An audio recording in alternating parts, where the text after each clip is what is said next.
রাজ্যে বর্তমানে বিজেপির সরকার আর বিজেপি সরকার প্রথম থেকেই কড়া অবস্থান নিয়েছে। আজকে মুসলিম বলে সে রাস্তায় হাঁটতে পারবে না, মুসলিম বলে সে মাথা উঁচু করে কথা বলতে পারবে না, মুসলিম বলে নামাজ পড়তে পারবে না, মুসলিম বলে সে কোনো রকম ভাবে বন্ধু বান্ধবের সঙ্গে মিশতে পারবে না। এদিকে আজ পশ্চিমবঙ্গে অসংখ্য মসজিদে আক্রমণ করিয়েছে শুভেন্দু অধিকারী। মুসলিমদের খারাপ অবস্থা করায় শুভেন্দু অধিকারীর উপর আন্তর্জাতিক নিষেধাজ্ঞা পড়ে ভারতে ধ্বংসলীলা। একই কাণ্ড, এবার সই জালিয়াতি। বিধায়কদের বিরুদ্ধে, তৃণমূলের বিধায়কদের বিরুদ্ধে অভিযোগ সই জালিয়াতির। বিরোধী দলনেতা কে ঠিক হবেন তার জন্য 19 মে বৈঠক হয়। দর্শক দেখতে পাচ্ছেন পশ্চিমবঙ্গে মুসলিমদের উপর এইভাবেই মুসলিমদের মসজিদ ভাঙচুর করে শুভেন্দু অধিকারীর কর্মীরা, অন্যদিকে মুসলিমরাও ভয়াবহ রূপ ধারণ করে। পালা বদলের আগে ডিআর লটারি নিয়ে ভুরি ভুরি অভিযোগ ছিল। ডিআর লটারিতে নাকি সাধারণ মানুষের কাছে টাকা যেত না, টাকা যেত নেতাদের পকেটে। এবার তাই ফিরছে বঙ্গলক্ষ্মী পশ্চিমবঙ্গ রাজ্য লটারি। রাজ্যের মুখ্যমন্ত্রী শুভেন্দু অধিকারী যে নির্দেশ দিয়েছিলেন সেই নির্দেশ এবং কেন্দ্রীয় স্বরাষ্ট্রমন্ত্রী অমিত শাহের নির্দেশকে অক্ষরে অক্ষরে পালন করছে বিএসএফ। পুশ ব্যাক শুরু হয়ে গেল। কলকাতার রাজনৈতিক বাতাস আবারও গরম।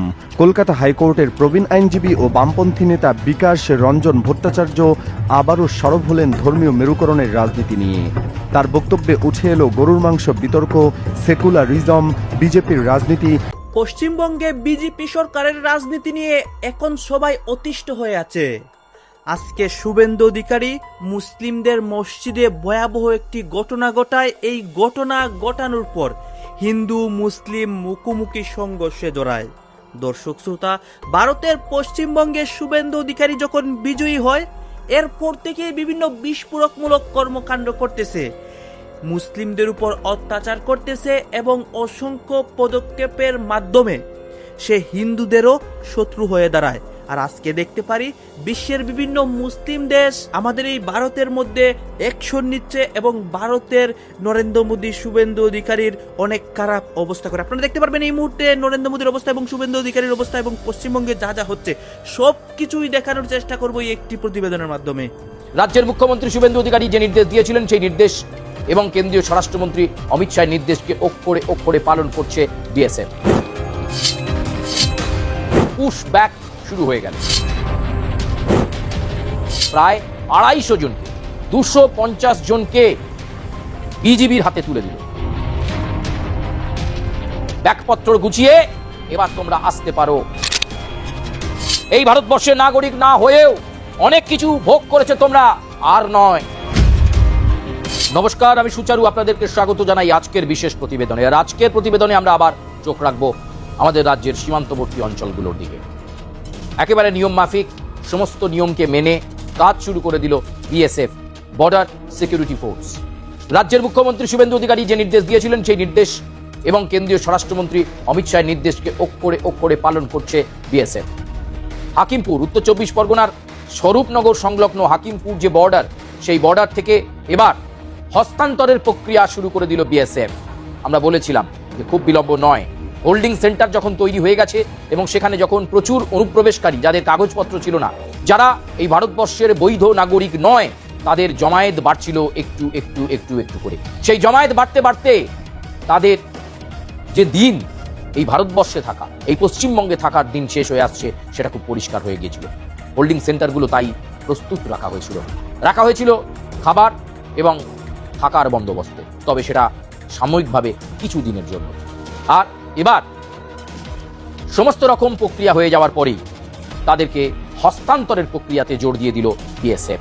বিজিবি, বাংলাদেশ বর্ডার সিকিউরিটি, তাদের কাছে বিএসএফ হস্তান্তর প্রক্রিয়া শুরু করে দিল, অর্থাৎ পুশ ব্যাক শুরু হয়ে গেল।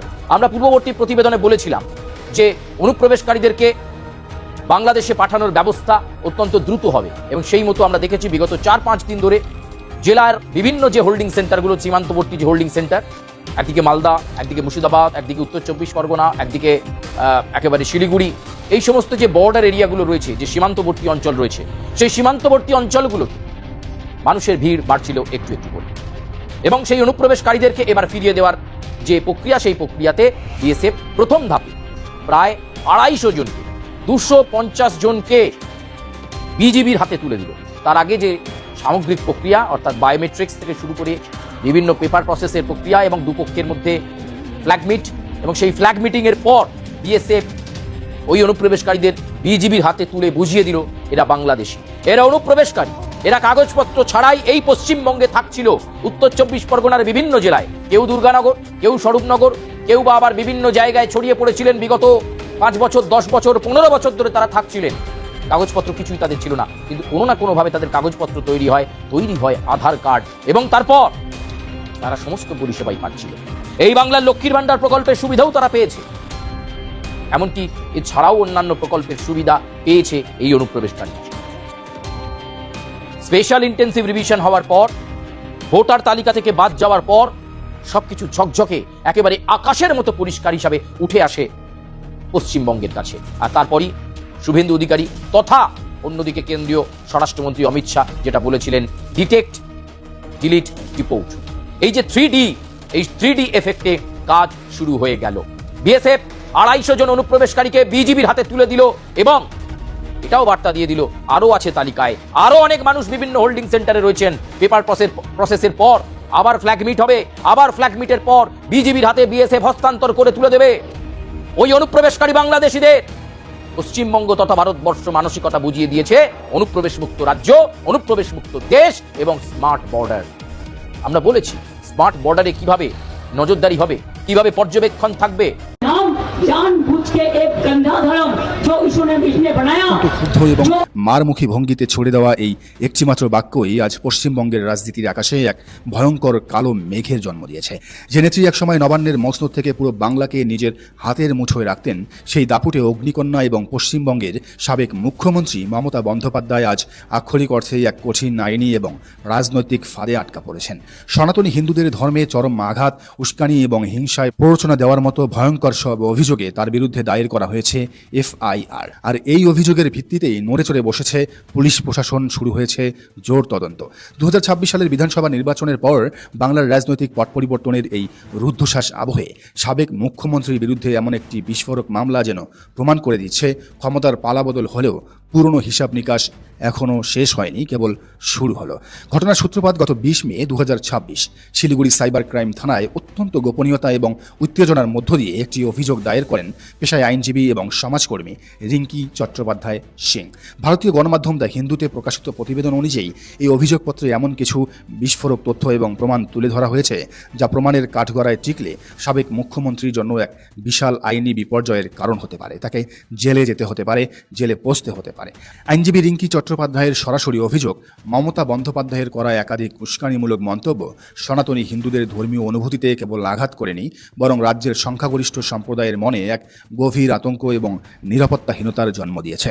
অভিযোগপত্রে তিনি মমতা বন্দ্যোপাধ্যায়ের দুটি নির্দিষ্ট সময়ের অত্যন্ত বিতর্কিত এবং উস্কানিমূলক মন্তব্যের দিকে সরাসরি আঙ্গুল তোলেন। এর মধ্যে একটি মন্তব্য করা হয়েছিল 2025 সালের ঈদ উল ফিতরের দিন রেড রোডের নামাজ মঞ্চ থেকে, আর দ্বিতীয়টি করা হয়েছিল 2026 সালের রক্তক্ষয়ী বিধানসভা নির্বাচনের ঠিক আগে কলকাতার প্রাণকেন্দ্রে ধর্মতলার একটি ধর্ণা মঞ্চ থেকে। আইনজীবী রিঙ্কি চট্টোপাধ্যায় তার অভিযোগে 2025 সালের সেই চাঞ্চল্যকর দিনটির কথা স্মরণ করিয়ে দেন। সেবার মুখ্যমন্ত্রী থাকাকালে মমতা বন্দ্যোপাধ্যায় মাথায় হিজাব পরে রেড রোডে মুসলিমদের ঈদের নামাজে যোগ দিয়েছিলেন। সেখানেই তিনি তার রাজনৈতিক প্রতিপক্ষ বিজেপিকে আক্রমণ করতে গিয়ে এমন কিছু শব্দ ব্যবহার করেন যা আজ বুমেরাং হয়ে তার দিকেই ধেয়ে আসছে। মমতা সেদিন মাইক হাতে বলেছিলেন, দেখুন রামকৃষ্ণ কি বলেছেন, বিবেকানন্দ কি বলেছেন, আমি রামকৃষ্ণের ধর্ম মানি, স্বামী বিবেকানন্দের ধর্ম মানি, কিন্তু আমি জেনে শুনে একটা নোংরা ধর্ম যেটা এই জুমলা পার্টিরা বানিয়েছে সেটা মানি না, ওটা হিন্দু ধর্ম বিরোধী। মূলত হিন্দিতে দেওয়া সেই জ্বালাময়ী বক্তৃতায় মমতা বন্দ্যোপাধ্যায় অত্যন্ত সচেতনভাবেই বিজেপিকে জুমলা পার্টি হিসেবে আখ্যা দিয়ে তাদের হিন্দুত্বের রাজনীতিকে গন্দা ধর্ম বা নোংরা ধর্ম বলে অভিহিত করেছিলেন। মমতার উদ্দেশ্য হয়তো ছিল বিজেপির রাজনৈতিক মতাদর্শকে আক্রমণ করা, কিন্তু একজন রাজ্যের প্রশাসনিক প্রধানের মুখ থেকে প্রকাশ্যে একটি ধর্মের নামের পাশে গন্দা বা নোংরা শব্দটি জুড়ে দেওয়া চরম রাজনৈতিক বোকামি বলে মনে করছেন বিজেপির নেতারা। অভিযোগকারীর দাবি, এই গন্দা ধর্ম শব্দগুচ্ছ সরাসরি সনাতনী হিন্দুদের চিরায়ত বিশ্বাস এবং আবেগের উপর এক চরম আঘাত। এর মাধ্যমে তিনি কেবল একটি রাজনৈতিক দলকে নয়, বরং পুরো হিন্দু সমাজকেই কাঠগড়ায় দাঁড় করিয়েছিলেন।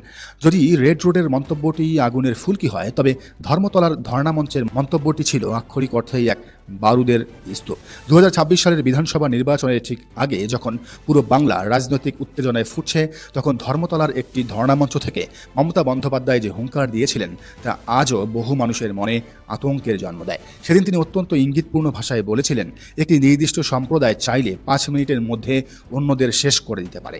এই একটিমাত্র বাক্য পশ্চিমবঙ্গের হিন্দু সমাজের মেরুদণ্ড দিয়ে ঠান্ডা স্রোত বইয়ে দিয়েছে। রিঙ্কি চট্টোপাধ্যায় তার অভিযোগে অত্যন্ত জোরালোভাবে দাবি করেন, একজন মুখ্যমন্ত্রীর মুখ থেকে এমন কথা কেবল উস্কানিমূলকই নয়, এটি সম্পূর্ণ অসাংবিধানিক এবং সরাসরি একটি নির্দিষ্ট সম্প্রদায়কে অপর সম্প্রদায়ের ওপর হামলার জন্য প্ররোচিত করার সামিল।